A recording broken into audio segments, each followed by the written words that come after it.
दोस्तों इस वीडियो में हम इलास्टिक मॉड्यूलस के बारे में बात करेंगे कि इलास्टिक मॉड्यूलस हमारा क्या होता है। ठीक है, कुछ तरीके से वर्क करता है। सपोज़ मेरे पास एक रबर बैंड है। ठीक है, सपोज़ मेरे पास एक रबर बैंड है। ठीक है, जिस पे मैं क्या करता हूँ, इस रबर बैंड पे मैं फोर्स अप्लाई करता हूँ दोनों तरफ से। ठीक है, इधर भी फोर्स अप्लाई करता हूँ और इधर भी फोर्स अप्लाई करता हूँ। ठीक है, मतलब एक रबर बैंड को मैं दोनों तरफ से खींचता हूँ, नीचे से भी खींचता हूँ और ऊपर से भी खींचता हूँ। ठीक है, होगा क्या कि भाई मैं फोर्स अप्लाई कर रहा हूँ दोनों तरफ से, तो इस रबर बैंड की जो लेंथ होगी वो इंक्रीज़ हो जाएगी। रबर बैंड की लेंथ इंक्रीज़ हो जाएगी। ठीक है, पहले रबर बैंड की लेंथ इतनी थी, अब रबर बैंड की लेंथ इतनी हो गई है। ठीक है, ये जो इंक्रीज़ हुई है रबर बैंड की लेंथ में, ठीक है, जो इंक्रीज़ हुआ है ओरिजिनल वॉल्यूम से फाइनल वॉल्यूम में जो इंक्रीज़ हुआ है, जितना इंक्रीज़ हुआ है वो क्या है हमारा स्ट्रेन। क्या है? स्ट्रेन। तो स्ट्रेन का मतलब क्या होता है? चेंज, कि कितना चेंज आया। ठीक, वहीं अगर मैं स्ट्रेस की बात करूँ तो स्ट्रेस क्या होगा हमारा, देखो, क्योंकि न्यूटन के लॉ के according every action has an equal and opposite reaction. ठीक है, तो अगर मैं इस पर फोर्स लगा के इसको इंक्रीज़ कर रहा हूँ, ठीक है, तो ये रबर कोशिश करेगी कि भाई वापस अपनी जगह पे आए, ओरिजिनल पोजीशन पे आए, इसी पोजीशन पे वापस जाए।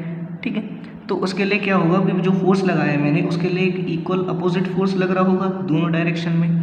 ठीक है, तो वो जो रिस्टोरिंग फोर्स होगा पर यूनिट एरिया, ठीक है, जो इसको वापस ले जाने की कोशिश कर रहा है उसको क्या कहेंगे हम? स्ट्रेस। क्या कहेंगे? स्ट्रेस। ठीक, तो स्ट्रेस क्या है हमारा? फोर्स, ठीक है, जो कि वापस ले जाने की कोशिश कर रहा है। स्ट्रेन क्या है? चेंज, कि कितना चेंज आ रहा है। ठीक है, अब देखो, जब भी इलास्टिक मटेरियल की बात करते हैं हम, ठीक है, तो स्ट्रेस जो होता है वो हमारा डायरेक्टली प्रोपोर्शनल होता है किसके? स्ट्रेन के। ठीक, स्ट्रेस डायरेक्टली प्रोपोर्शनल होता है स्ट्रेन के। ठीक है, तो प्रोपोर्शनैलिटी हटाने के लिए हमें एक कांस्टेंट लगाना पड़ेगा। तो स्ट्रेस क्या होगा? के इंटू स्ट्रेन।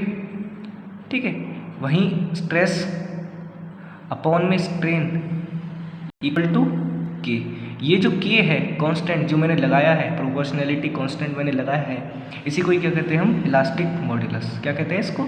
Elastic modulus. ठीक है, अब देख लेते हैं कि डेफिनेशन क्या लिखनी है हमें इलास्टिक मॉड्यूलस की एक बार। ठीक है, तो देखो डेफिनेशन जो हमें लिखनी है इलास्टिक मॉड्यूलस की, इलास्टिक मॉड्यूलस को कैपिटल ई से डिनोट करते हैं।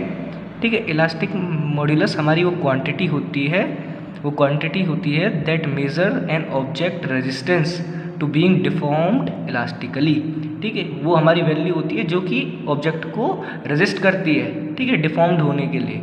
ठीक है, जैसे कि हमारा स्ट्रेस है डायरेक्टली प्रोपोर्शनल है स्ट्रेन के। ठीक है, तो प्रोपोर्शनैलिटी हटाने के लिए मेरे को कांस्टेंट लगाना पड़ेगा। मैं यहाँ पे ई लगाता हूँ, कैपिटल ई कांस्टेंट।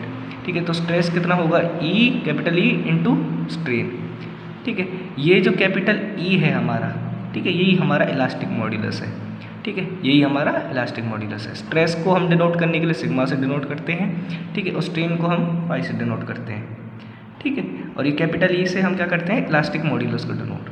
ठीक है, तो कैपिटल ई क्या है हमारा? इलास्टिक मॉड्यूलस, इसको यंग्स मॉड्यूलस भी कहते हैं। ठीक है, अब डायग्राम पे देखते हैं, डायग्राम पे किस तरीके से वर्क करता है इलास्टिक मॉड्यूलस। देखो, जब भी हम स्ट्रेस और स्ट्रेन का डायग्राम बनाएंगे तो स्ट्रेस और स्ट्रेन का डायग्राम हमारा प्रोपोर्शनल आएगा। ठीक है, कांस्टेंट लाइन आएगी स्ट्रेट।